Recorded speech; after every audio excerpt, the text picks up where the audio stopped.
Classification and evolution. हम किसी भी ऑर्गेनिज्म को क्लासिफाई करने के लिए सबसे पहले उसके स्ट्रक्चर एंड फंक्शन को देखते हैं और उनमें आइडेंटिफाई करते हैं कि इनमें सिमिलरिटीज़ क्या क्या हैं और उसके बेसिस पर हम इन्हें क्लासिफाई करते हैं। और हम किसी भी ऑर्गेनिज्म को क्लासिफाई करने के लिए हम ये देखते हैं कि उसका बॉडी डिजाइन जो है प्रेजेंट में वो किससे मिलता है, किस प्रिमिटिव एनिमल से सबसे ज़्यादा मिलता है। अगर हम किसी ऑर्गेनिज्म को ये देखना चाहते हैं कि वो किससे मिलता है तो हमें सबसे लास्ट में जाना पड़ेगा। जैसे कि हमारा घर होता है तो घर में हमसे कोई पूछता है कि तुम कौन हो, तो हम बताते हैं कि हम अपने दादा के बारे में बताते हैं और फिर दादा के बारे में बताते हैं तो पता चलता है कि हाँ ये इस घर से हैं। तो उसी तरीके से हमें भी एनिमल्स के बारे में उनकी शुरुआत से जो उनकी फैमिली में सबसे बड़ा मेंबर जो होता है, सबसे पुराना मेंबर होता है, उसकी थीसिस लेते हुए बताना पड़ता है। और इसमें हमें हेल्प मिलती है इवोल्यूशन से। इवोल्यूशन जो होता है क्लासिफिकेशन के लिए बहुत ही ज़्यादा इम्पोर्टेंट होता है। देखिए, इवोल्यूशन का मतलब होता है अनफोल्ड रिवेल और हिडन पोटेंशियल। अगर हम बोर्ड सेंस में बोलें तो हम ये कह सकते हैं इवोल्यूशन मतलब अपने अंदर चेंज आना, एक जनरेशन से दूसरी जनरेशन में। जब एक ऑर्गेनिज्म एक जनरेशन से दूसरी जनरेशन में आया तो उसकी बॉडी में, उसके स्ट्रक्चर में कुछ चेंजेस आए और उन्हीं को हमने एवोल्यूशन बोला। एवोल्यूशन इन बेसिस पर डिपेंड करता है। First, organism that appear earlier पर सिंपलर। जो ऑर्गेनिज्म पहले या प्रिमिटिव एनिमल्स थे, शुरुआती एनिमल्स थे, वो सिंपल एनिमल हुआ करते थे एंड स्लोली वो चेंज होते गए। Earlier organism have slowly change to existence complex animal. वो सिंपल एनिमल जो थे धीरे धीरे अकॉर्डिंग टू द रिक्वायरमेंट्स वो चेंज होते गए और चेंज होकर के आज का जो कॉम्प्लेक्स एनिमल है वो बना। All organism are inter related due to their common origin. और सभी ऑर्गेनिज्म आपस में इंटर रिलेटेड होते हैं क्योंकि उनका ओरिजिन कॉमन है। And majority of organisms we see today are formed due to accumulation of change in their body, and these changes are those allow an organism to possess them to survive better than others. समय के साथ साथ जैसे जैसे परिवर्तन आया, organisms ने अपनी बॉडी के अंदर चेंजेस लाए और वो चेंजेस भी ऐसे जो कि उन्हें फिजिकल एनवायरनमेंट में, एक्सट्रीम एनवायरनमेंट में रहने में हेल्प करें और वो उसमें सर्वाइव कर पाएँ।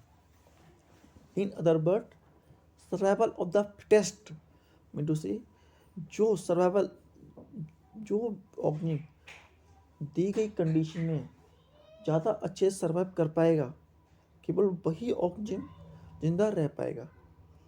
चार्ल्स डार्विन अपनी book the origin of species में कहा था ये बात। इन 1859, when the idea of evolution related to classification, it was observed that some group of organisms still possess their ancient body from that they undergo not much change. उन्होंने ये भी बताया कि आज के समय में भी ऐसे बहुत से ऑर्गेनिज्म्स हैं जिन्होंने अपनी बॉडी के अंदर कुछ ज़्यादा चेंज नहीं लाए और उनकी बॉडी जो होती है उसमें प्रिमिटिव एनिमल के ही लक्षण दिखते हैं। तो ऐसे ऑर्गेनिज्म्स को हम लोअर एनिमल और प्रिमिटिव एनिमल बोलते हैं। और वहीं ऐसे ऑर्गेनिज्म्स जो कि उन्होंने अपने अंदर बहुत सारी चीज़ें लेकर के आए, उन्हें हम हायर ऑर्गेनिज्म्स या एडवांस ऑर्गेनिज्म्स कहते हैं। And these primitive and advance term are however not proper as difference to related term. लेकिन हम फिर भी एडवांस और प्रॉपर, एडवांस या प्रिमिटिव कह करके उन्हें ज़्यादा अच्छे से डिफाइन नहीं कर सकते। It is quite possible that complexity of body has been increase with evolution time. हो सकता है कि कॉम्प्लेक्सिटी जो उनकी पैदा हुई वो टाइम के साथ हुई जब उनमें एवोल्यूशन आए। It is not wrong to say the older organism has simpler form while younger ones have more complex form। ये कहना गलत नहीं है कि जो नए ऑर्गेनिज्म हैं वो ज़्यादा कॉम्प्लेक्स हैं as compare to primitive organism. तो हम कह सकते हैं एवोल्यूशंस जो होते हैं ऑर्गेनिज्म के, वो क्लासिफिकेशन के लिए एक मेजर रोल प्ले करते हैं या एक अच्छा थीसिस हो सकता है। एवोल्यूशन के बेसिस पर हम ऑर्गेनिज्म को रिलेट कर सकते हैं, आइडेंटिफाई कर सकते हैं और उनके बारे में स्टडी कर सकते हैं मोर इजीली। देखिए अब नेक्स्ट टॉपिक हम करते हैं बायोडाइवर्सिटी। बायोडाइवर्सिटी मीन टू से क्या होता है? बायोडाइवर्सिटी को कह सकते हैं diversity in life form in a giving area, और मतलब कि एक दिए गए एरिया में लाइफ में कितनी डाइवर्सिटी है, और ये हम डिफाइन कर सकते हैं। It can be define as total range of different living organism present on the earth. इसे कह सकते हैं कि अलग अलग ऑर्गेनिज्म की कितनी रेंजेस हैं जो कि हमारे अर्थ पर रहती हैं, including plant, animal, macro organism, and this is also use to term refer various life form available on the specific region. और अर्थ पर ही नहीं, बायोडाइवर्सिटी को हम स्पेसिफिक रीजन के लिए भी इस्तेमाल करते हैं। आज के समय में हमारे अर्थ पर 1.2 million species of animal and 0.5 million species of plants हैं। तो इससे दिखते हमारे अर्थ पे बहुत बड़ी डाइवर्सिटी है, लेकिन more than half of total diversity हमारी इन कंट्रीज में पाई जाती है, जैसे कि Brazil, Cambodia, Peru, Mexico, Zaire, Australia, China, India, Indonesia, Malaysia. India में तकरीबन वर्ल्ड की 8% बायोडाइवर्सिटी देखने को मिलती है, और इंडिया हमारा बायोडाइवर्सिटी में रिच है, लेकिन समय के साथ साथ बायोडाइवर्सिटी में कमी आ रही है, क्योंकि expansion of industry and urbanisation जो है बायोडाइवर्सिटी में कमी ला रहा है। इसलिए हमें अपनी देश की बायोडाइवर्सिटी को बना के रखने के लिए हमें जो ऑर्गेनिज्म होते हैं उनके लाइफ फॉर्म में ज़्यादा चीज़ नहीं करना चाहिए, ताकि उनका भी घर बर्बाद ना हो। Now importance of classification. Classification का इम्पोर्टेंस क्या होता है? जो हमारी टैक्सोनॉमी होती है, द साइंस ऑफ क्लासिफिकेशन हमारे लिए इम्पोर्टेंट होती है कुछ इन कारणों से। Classification make easy the study of diverse variety of organism. जो अलग अलग प्रकार के ऑर्गेनिज्म हैं उनके बारे में स्टडी करना क्लासिफिकेशन हमारे लिए हेल्पफुल बनाता है। It help us to understand the origin of organism and inter relationship. Organism की ओरिजिन के बारे में कि वो कहाँ से ओरिजिन हुए थे, कहाँ से पैदा हुए थे, उनका सोर्स क्या है, और वो किस ऑर्गेनिज्म से इंटर रिलेशन में है। And it provide the information of life form at a glance. Mean to say वो किसी ऑर्गेनिज्म की लाइफ फॉर्म के बारे में इंफॉर्मेशन देती है। It provide idea of the order of evolution different type of organism. अलग अलग ऑर्गेनिज्म में जो एवोल्यूशंस आए उनके बारे में ये नॉलेज देती है हमें। And it give us an idea of similarity and dissimilarity between various group. अलग अलग ग्रुप्स में सिमिलरिटीज एंड डिससिमिलरिटीज के बारे में ये हमें बताती है। It serve as a base for development of other biological science, और ये बहुत सी अदर बायोलॉजिकल साइंस के लिए भी बेसिस होती है, जैसे ecological science and behavioural science इनकी। And for example science of geography, geographical distribution of plant and animal totally depend upon information supplied by taxonomies and many of the things जो होती हैं हमें क्लासिफिकेशन से मिलती हैं। क्लासिफिकेशन जो होता है एक इम्पोर्टेंट रोल प्ले करता है बायोलॉजी में।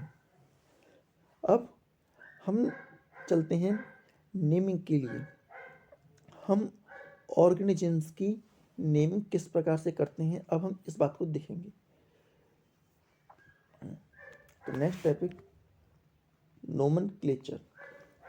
नोमेनक्लेचर क्या होता है? ऑरिजिन का नामकरण करना या नाम रखना नोमेनक्लेचर कहलाता है। Naming an organism is called nomenclature. And जो नेम होता है वो इसेंशियल होता है, चाहे हमें भी अपने किसी नाम से बुलाते हैं।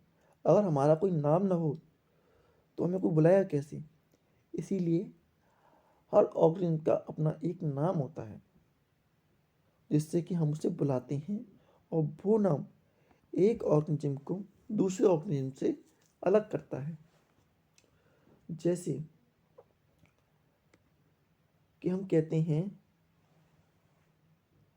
कि इसका नाम राम है, इसका नाम मोहित है, इसका नाम अफजल है, इसका नाम मोहित है। तो इस तरीके से इन सब के जो नेम हैं ये इनको अलग करते हैं। उसी तरीके से हमने एनिमल्स के भी नेम रखे। एनिमल्स के नेम हमने दो तरीके से रखे, एक तो उनका कॉमन नेम और एक उसका साइंटिफिक नेम। कॉमन नेम वो जो उसे घर में बुलाया जाता है, जिस नाम से उसे घर में या फिर एक छोटे एरिया में बुलाया जाता है। और वहीं एक दूसरा नेम जिससे उसे स्कूल में जाना जाता है, उसे कहते हैं साइंटिफिक नेम, है जिससे हम साइंस के लैंग्वेज में से बोलते हैं। कॉमन नेम क्या होता है? कॉमन नेम वो नेम होता है जो आम लोगों ने या लोकल पीपल्स ने उसे दिया है उसकी कुछ खासियतों को देखते हुए। और ये जो होता है अलग अलग जगह पर अलग अलग हो सकता है। एक ही ऑर्गेनिज्म का नाम अलग अलग जगह पे हमें अलग देखने को मिलता है। जैसे कि हम एक स्वीट पोटैटो को इंग्लिश में स्वीट पोटैटो कहते हैं, वहीं हिंदी में शकलकंदी कहते हैं, तेलुगु में कंदमूल कहते हैं, एंड बंगाली में मीठा आलू, और मराठी में रटेलू बोलते हैं। सिमिलरली जो एक इंडियन बर्ड है स्पैरो, वो गौरैया कही जाती है हिंदी में, एंड हाउस स्पैरो कही जाती है इंग्लिश में, एंड प्रडल कही जाती है स्पेनिश में, स्विजन कही जाती है जापान में। इसी तरीके से डॉग कुत्ता कहा जाता है हिंदी में, कुकर कहा जाता है बंगला में, कुतरा कहा जाता है मराठी में, या नाल कहा जाता है तमिल में। तो हम देख सकते हैं अलग अलग जगह पर ऑर्गेनिज्म के नाम अलग अलग हो जाते हैं। अगले तरीके के नेम होते हैं एनिमल्स के, उन्हें हम बोलते हैं साइंटिफिक नेम। साइंटिफिक नेम वो नेम होते हैं जो कि ऑर्गेनिज्म को इंटरनेशनल कोड ऑफ नोमेनक्लेचर के द्वारा दिए जाते हैं, एंड ये इंश्योर करते हैं कि एक ऑर्गेनिज्म का केवल एक ही नाम हो। Scientific name are unique, understood and follow all over the world. Scientific name जो होते हैं यूनिक होते हैं और हर पूरी दुनिया में फॉलो किए जाते हैं। And credit of giving scientific name was going to Swedish naturalist Carolus Linnaeus. Carolus Linnaeus ने ऑर्गेनिज्म को नोमेनक्लेचर करने की शुरुआत की थी, और उन्होंने बाइनोमियल नेम देना स्टार्ट किया था। बाइनोमियल नेम में हर ऑर्गेनिज्म के जो नेम होते हैं वो दो चीज़ों से बनके होते हैं, तो उसके दो पार्ट होते हैं हर ऑर्गेनिज्म के। पहला जेनेटिक नेम या पहला नेम वो होगा जो जीन से मिलता है, और दूसरा वो होगा जो उसकी स्पीसीज का नाम होगा। जीन्स एंड स्पीसीज, पहले हम one name through genus and second through species. जैसे हमारा ह्यूमन जो होता है उसे हम होमोसेपियन कहते हैं। होमोसेपियन में जो होमो है वो हमारा जीन्स है, एंड जो सेपियन है वो हमारी स्पीसीज का नाम है। इस तरीके से हम ऑर्गेनिज्म का नाम बनाते हैं। इसे रोजा इंडिका जो है रोज फ्लावर का साइंटिफिक नेम है। इसमें रोजा जो है वो जीन्स है, इंडिका उसकी स्पीसीज है। इसी तरीके से हम अलग अलग ऑर्गेनिज्म का नाम रखते हैं। उसमें दो नामों को हमें याद रखना पड़ता है। एक पहले जीन का नेम, उस ऑर्गेनिज्म के जीन्स की नेम, और दूसरा उस ऑर्गेनिज्म के स्पीसीज का नेम। पैंथेरा लियो हम लॉयन को कहते हैं, तो पैंथेरा उसकी जीन्स और लियो मीन्स लॉयन।